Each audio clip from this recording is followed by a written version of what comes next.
Hello, welcome to episode 1 of Breaking the Stigma.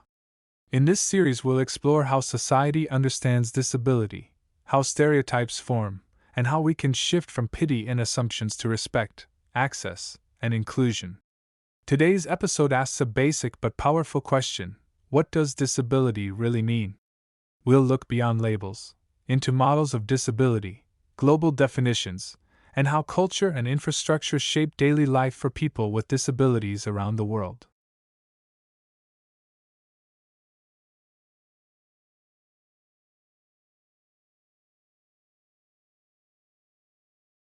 Before we dive in, think for a second. When you hear the word disability, what image comes to mind? Some people feel sympathy. Others assume inability. Others treat disability as automatically inspirational. Each reaction tells us something about how society frames difference. Today, I'll show that many of those immediate reactions come from models and cultural narratives, not from the lived realities of people with disabilities themselves. International frameworks shape how we talk about disability. The United Nations Convention on the Rights of Persons with Disabilities, CRPD, a foundational international human rights treaty, positions disability as an evolving concept and part of human diversity. It emphasizes rights, agency, participation, and dignity rather than only medical conditions. The World Health Organization also frames disability as complex and context-dependent. It is influenced by the interaction between a person's health condition and environmental and social factors. That means disability is not only a medical issue, it is shaped by barriers, attitudes, policy, and physical spaces.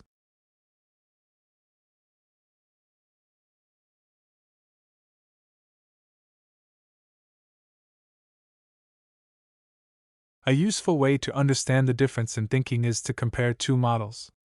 The medical model views disability primarily as a health condition to be fixed, treated, or cured. It centers diagnosis and clinical care.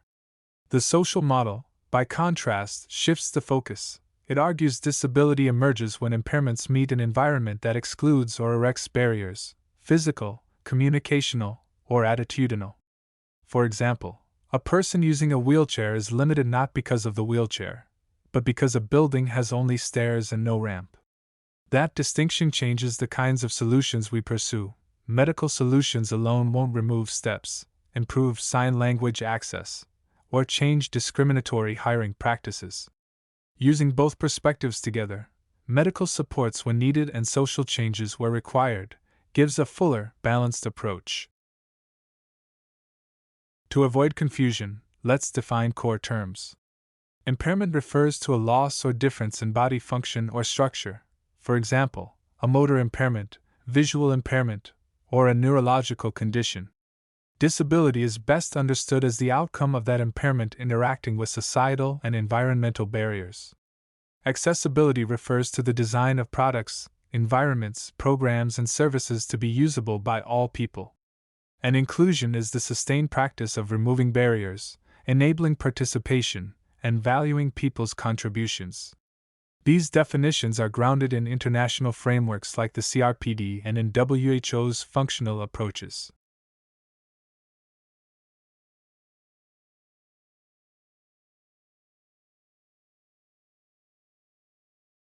The social model is practical because it suggests clear actions. If exclusion results from environmental barriers, then interventions can be institutional and systemic. Accessible design standards, inclusive education policies, workplace accommodations, and public awareness campaigns. Consider these real-world impacts. Accessible transport increases employment opportunities. Captioned media enables deaf and hard of hearing people to access information and entertainment. Inclusive education opens pathways for children with disabilities to develop and contribute. In short, the social model reframes problems as solvable by architecture, design, policy, and behavior, not by forcing people to conform to inaccessible systems.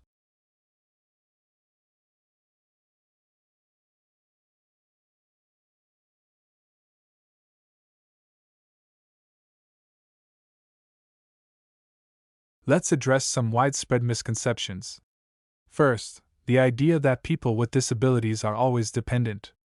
In reality, many people with disabilities live independently, hold jobs, raise families, and lead organizations.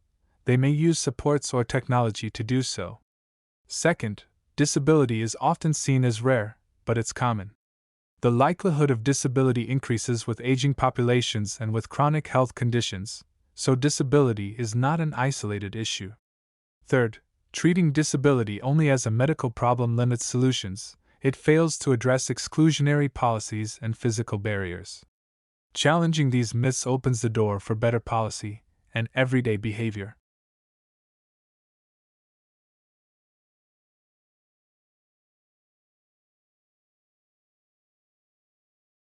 While this video is global in scope, local contexts matter. In many countries, including the Philippines, cultural responses like pity, charity, or seeing disability as moral fate shape daily interactions. At the same time, legal frameworks such as national disability laws and ratification of the CRPD, if present, can drive improvements in accessibility, employment, and education.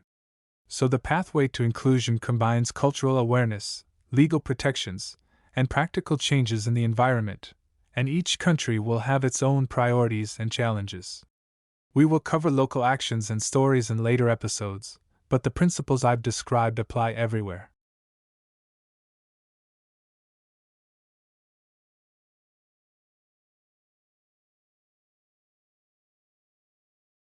Here are practical actions across 3 levels. At the individual level, practice respectful language, engage with people instead of speaking for them, and make small accessibility improvements in your environment or content, e.g., captions, alt text. For organizations, adopt accessibility in hiring practices, procurement, facilities, and communications. Train staff on disability inclusion and provide reasonable accommodations. At the government level, robust laws and enforcement, accessible public services, and data collection that includes disability status are crucial. Inclusion requires coordinated action, but change can start with small steps taken consistently.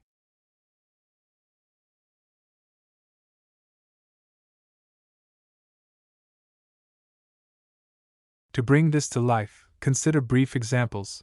Inclusive schools that adapt curricula and provide support services so students with disabilities learn alongside peers, public transport upgrades that add low-floor buses and tactile paving, employers that proactively recruit, train, and accommodate people with disabilities, media initiatives that employ actors and creators with disabilities to tell authentic stories. These examples demonstrate that inclusion is practical and beneficial. It widens talent pools, strengthens communities, and advances human rights.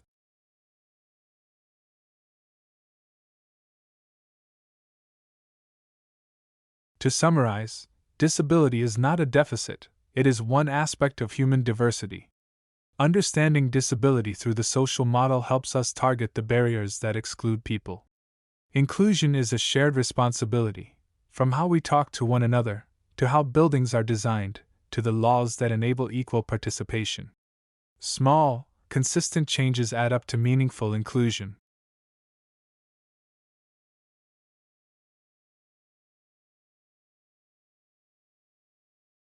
Thank you for watching.